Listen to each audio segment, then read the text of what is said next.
Welcome to my channel easy learning accounts. इस video में हम रिटायरमेंट ऑफ द पार्टनर का एक और लॉन्ग क्वेश्चन अटेंड करेंगे ताकि आपको और अच्छे से मालूम पड़ जाए कि अकाउंट कैसे बनते हैं, कौन कौन सी एंट्री कहाँ की जाती है और एक कंप्लीट क्वेश्चन को एकदम सही तरीके से सही आंसर तक कैसे लाया जाता है, वो एक क्वेश्चन हम और अटेंड करेंगे। मैंने बोर्ड पर एक क्वेश्चन लिखा हुआ है, question number 37 T S Grewal, page number 6.61। Clear है? ये क्वेश्चन नॉर्मल है, इसमें ना तो कोई एडजस्टमेंट है और ना ही लोन के बारे में कोई इंफॉर्मेशन इंटरेस्ट की दे रखी है। जब नेक्स्ट वीडियो करेंगे तो उसमें मैं आपको इंटरेस्ट ऑन लोन या रिटायरमेंट पार्टनर्स लोन का डिस्कशन भी करूंगी। क्लियर है? इसमें मैं आपको क्वेश्चन रीड करके सुनाती हूँ और आप बोर्ड पे देखिए मैंने किस तरह के पॉइंट्स लिखे हुए हैं।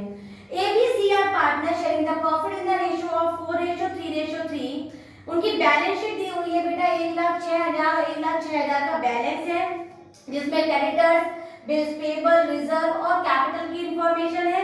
साथ में ही asset side land and building, plant and machinery, printer, stock, debtors और बैंक की भी इंफॉर्मेशन दे रखी है। इसमें हमें बताया है कि on 1 April B retires from the firm, the goodwill of the firm is 14,000, stock, land and building is appreciated by 10%, whereas plant and machinery and printer is reduced by 10%. Debtors are all good, book में लिखा हुआ है debtors are considered to be good, तो बेटा एक ही बात होती है debtors are all good. There is a liability of ₹2,000 of outstanding salary, अचानक से एक liability भी क्रिएट हो गई है और लास्ट में दिया हुआ है कि amount payable to be is transfer to his loan account. ये लाइन नहीं भी दी होती तब भी बाय डिफॉल्ट हम जो बैलेंस हमारे रिटायरिंग पार्टनर का आता है उसको उसके अलग से लोन अकाउंट में हम ट्रांसफर कर देते हैं, उसको बैलेंस सीडी में हम नहीं दिखाते। क्लियर है?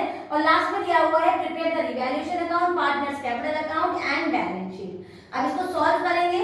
टीएस ग्रेवाल का क्वेश्चन है ये, क्वेश्चन नंबर 37। तो सबसे पहले हम बनाएंगे रिवैल्यूएशन अकाउंट। ध्यान से देखिएगा, रिवैल्यूएशन अकाउंट की सारी इंफॉर्मेशन हमें एडजस्टमेंट में से ही लेनी पड़ती है।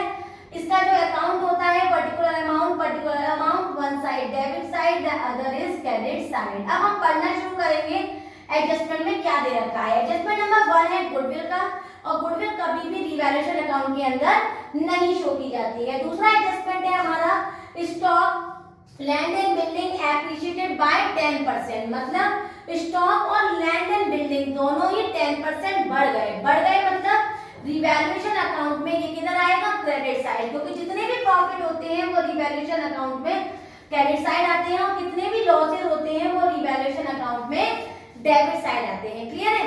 तो हमें दोनों की वैल्यू बढ़ गई है, एप्रिशिएट माने होता है बढ़ना, तो टू स्टॉक यहाँ लिखेंगे और बाय लैंड एंड बिल्डिंग भी हम इधर ही दिखाएंगे।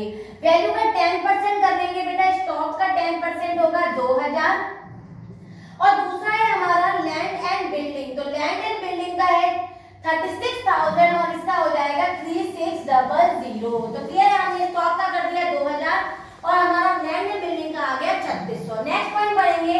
नेक्स्ट पॉइंट में दिया हुआ है plant and machinery and printer reduced by 10%, मतलब प्लांट एंड मशीनरी और प्रिंटर दोनों ही कीमत कम हो गई है। तो प्लांट एंड मशीनरी कितना दे रखा है बेटा हमें 28,000, जिसका 10% करेंगे तो 2800 टू प्लांट एंड मशीनरी। उसके साथ दे रखा है प्रिंटर, प्रिंटर की वैल्यू भी कम हो गई, मतलब टू प्रिंटर में हम 8,000 का 10% करेंगे तो वैल्यू आएगी हमारी 800। नेक्स्ट पॉइंट है हमारा डेब्टर्स आर ऑल गुड, मतलब जो प्रोविजन हमारा डेब्टर्स में है वो प्रोविजन अब नहीं है और प्रोविजन हमेशा फर्म की लायबिलिटी होता है, घाटा होता है।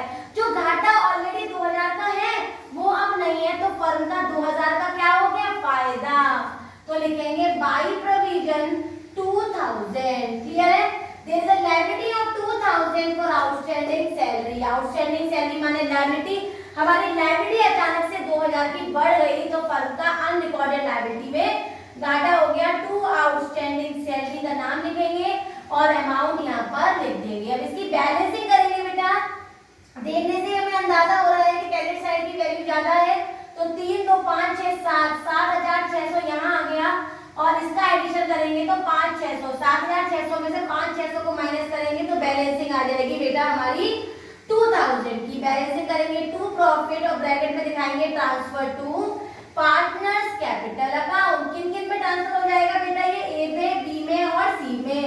किस रेशो में जाता है बेटा? ओल्ड रेशो में। तो 2000 का 4/10, 2000 का 3/10 और 2000 का अगेन 3/10 करेंगे और हमारी वैल्यू आएगी 800 और दूसरे की आएगी बेटा 600 और अगेन दूसरे की आएगी हमारी 600। तो इनका एडिशन हो गया 2000। तो रिवैल्यूएशन अकाउंट में एक बार और डिस्कस कर लेते हैं। हमने क्या किया? स्टॉक और लैंड एंड बिल्डिंग की कीमत बढ़ गई थी तो हमने प्रॉफिट की साइड दिखा दिया। प्लांट एंड प्रिंटर्स की हमारी वैल्यू कम हो गई थी, हमने डेबिट में दिखा दिया।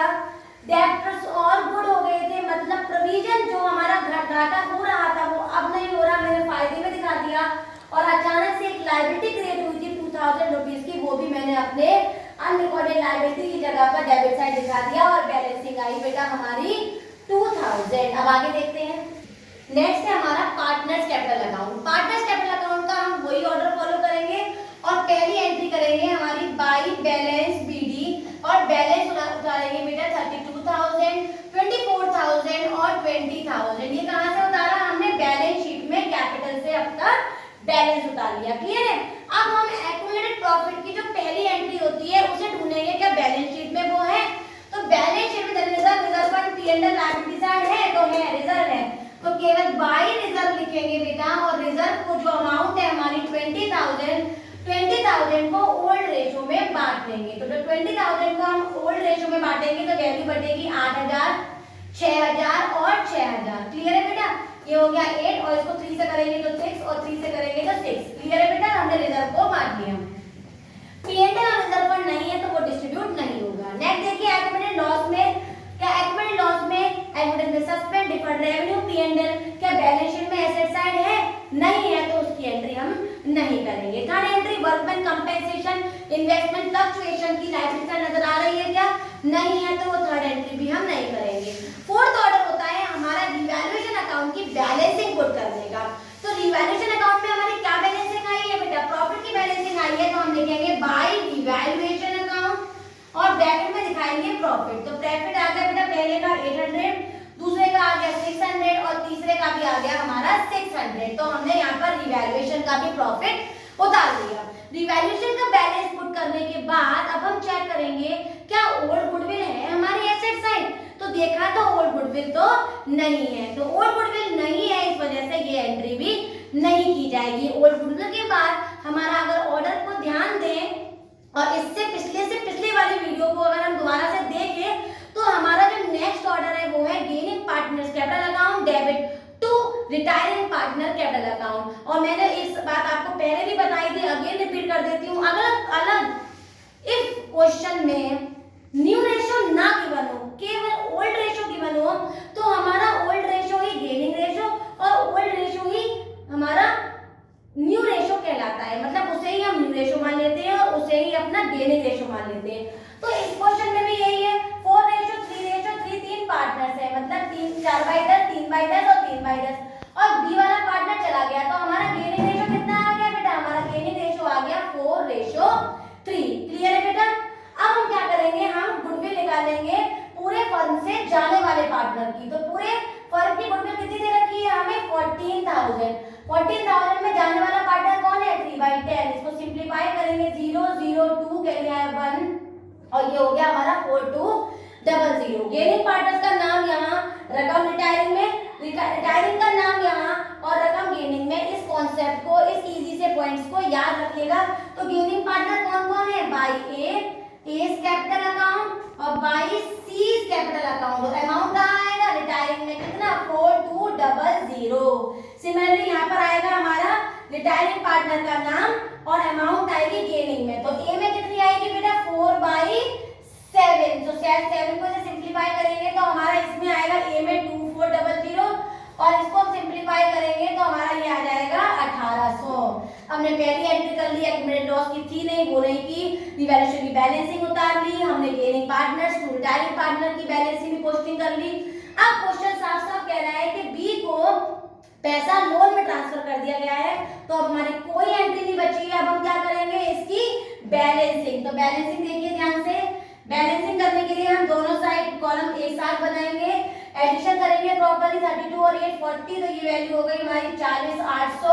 इसको ऐड करेंगे 3 30,000 3600 और 3600 में 4200 को ऐड करेंगे 0 0, ये आ गया 4 और 2 8, ये आ गया 34,800। क्लियर है। तीसरी वैल्यू हम ऐड करेंगे तो ये हो गई हमारी 26,000 और 26,600 26,600। इस वैल्यू को इधर उतार लाएंगे 26,600 34,800 और 40,800। इसकी बैलेंसिंग करेंगे बेटा टू बैलेंस सीडी के नाम से, टू बैलेंस सीडी के नाम से। और जो पार्टनर हमारा रिटायर हुआ है उसको अलग से दिखाएंगे टू बीज लोन के नाम से। क्लियर है बेटा।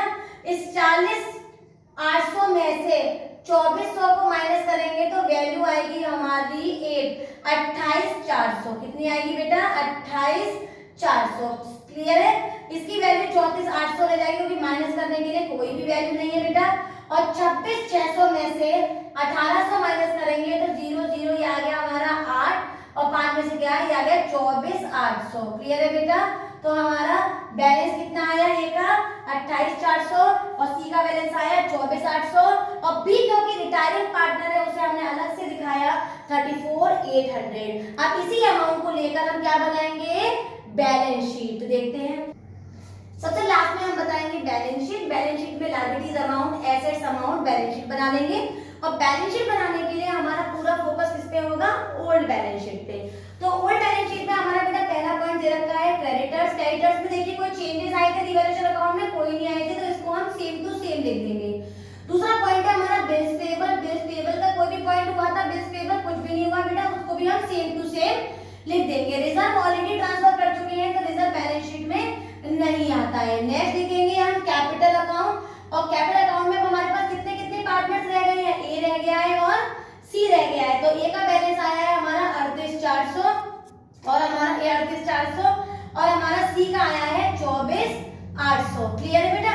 और तीसरा इन दोनों को ऐड करेंगे 24,800 और 38,400, इनको ऐड करेंगे 0 0, 8 11 12 का 2 कैरी आएगा 9, 10 11 12 13 का 3 कैरी आएगा, ये हो गया मेरा 63,200। अब क्या करेंगे, कुछ और यहाँ पर बिल्कुल याद आ गया, हमें एक लायबिलिटी अचानक से आई थी आउटस्टैंडिंग सैलरी के नाम से, उसको भी हम 2000 की दिखा देंगे। क्लियर है।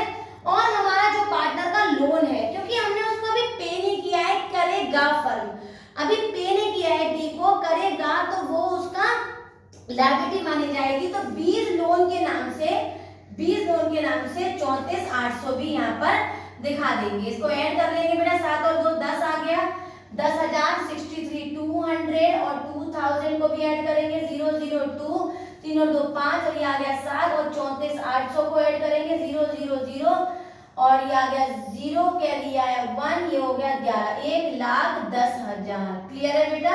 ऐसे ही हम एसेट साइड को ऐड करेंगे तो एसेट साइड में पहली वैल्यू है लैंड एंड बिल्डिंग।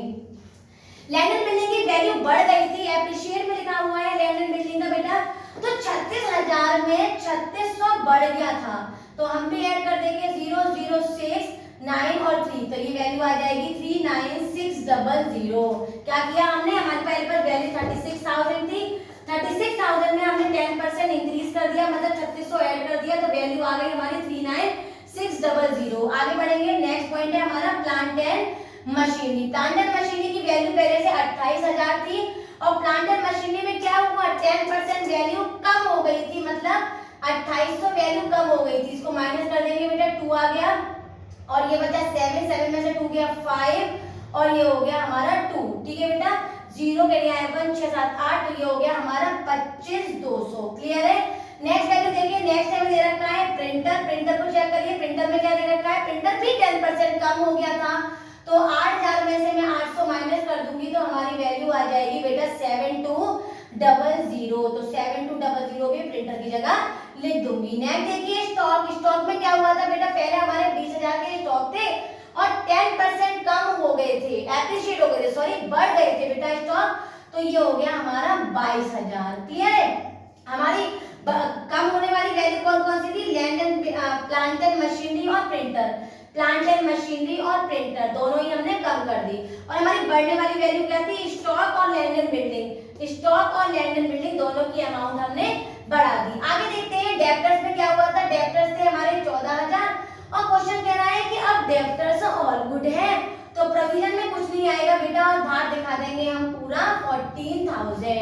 और लास्ट में आ रहा है हमारा बैंक, क्योंकि हमने किसी को पे नहीं किया है, अभी लोन ही है हमारे जाने वाले पार्टनर का, तो हम इन सबको एडेड लिख देंगे और इन सबको ऐड करेंगे। ऐड करके देख लेते हैं बेटा 008 और ये हो गया हमारा 14 और ये हो गया हमारा 67200 और 000 ये हो गया हमारा 5 6 और ये 3 और 2000 000 क्या लिया है 1, ये हो गया हमारा 10 और ये 2 6 7 8 9 10 11, तो 1,10,000 यहाँ का भी आ गया। बैलेंस शीट हमारी equal, that means question is complete and correct. इस टाइप के और भी क्वेश्चन है जहां पर एडजस्टमेंट्स नहीं है, सिंपल क्वेश्चन है, ट्रांसफर बता रहे हैं कभी और किसी किसी क्वेश्चन में नहीं बता रहे हैं तो अच्छा, नहीं बताएंगे तब भी हम अलग से लोन में दिखाएंगे और बैलेंस शीट में भी रिटायरिंग पार्टनर लोन के नाम से उसको दिखाएंगे। कल मैं आपको बताऊंगी कि अगर इस पर जो लोन हुआ है इस पर इंटरेस्ट भी चार्ज होगा तो रिटायरिंग पार्टनर लोन अकाउंट को हम कैसे पढ़ेंगे। कोई चीज यहाँ तक समझ में ना आई हो तो कमेंट करके जरूर बताएं। वीडियो अच्छी लगी हो तो प्लीज लाइक करें, शेयर करें और सब्सक्राइब करें। Thank you.